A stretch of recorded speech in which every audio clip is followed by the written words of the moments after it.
Good morning. Good morning. My name is Debra Fant. I live outside of Walport in the forest. And I'm coming with my heart to speak today. My peers have spoken eloquently, some of the material information, the challenges, the questions. One of the things that has been a joy to behold for me is in meeting with people around our county who also live in the forests and who have experienced the norm of aerial spraying for decades and living with the fear of when is it coming, how is it going to impact the people I love, how is it going to impact my organic garden, my animal life, those kinds of questions. One woman put it in very clear terms. She's someone who had been sprayed repeatedly in the Willamette Valley and moved here as a way of finding some safety for herself. And when I saw her earlier this summer, she said, I've had the most amazing experience. I've been able to pick things out of my yard that are herbs and to eat them and not have burning in my mouth when I eat them. That's about respite from harm.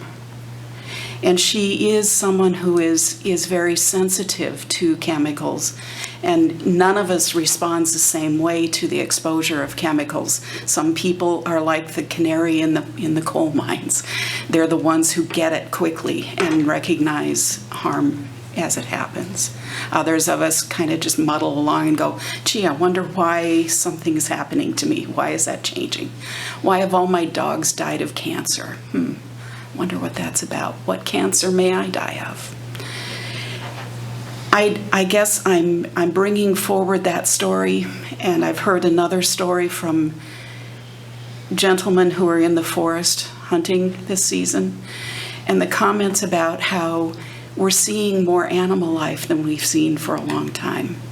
I notice on my roadway that the rabbits are back, and that is a cyclic thing that is not just about chemicals.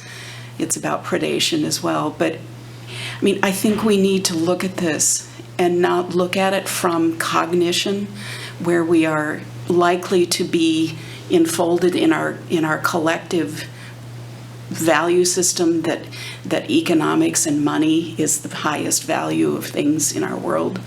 But I think we need a change of heart that says, I value life.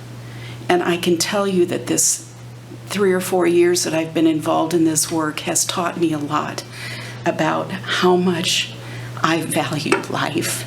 And it's not just human life, it's life of all the critters that are a part of the ecosystems. It's about the health of our world.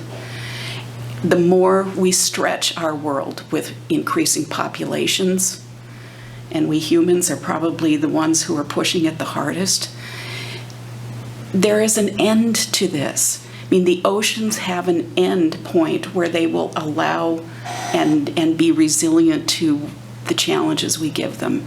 Our forest land, I mean, the true forest is disappearing. There are few places where the whole ecosystem is intact. And I think we need to look with both our eyes, our ears, our hearts, and our minds and challenge ourselves about what are we doing? Do we really want to take ourselves to the point of extinction?